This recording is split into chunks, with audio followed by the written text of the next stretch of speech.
No som do meu silêncio, navego em águas cristalinas aquecidas pelo seu amor. Sinto a brisa da manhã na mais doce sensação, arrebentando a geleira azul da solidão.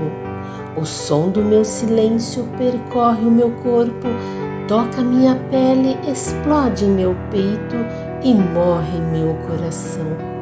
Uma batalha silenciosa que brinda a pureza do sentir, e que minha loucura seja perdoada, pois ouço no silêncio o som do seu amor, e no meu silêncio abro as portas da minha alma e deixo-me queimar pela volúpia de te amar.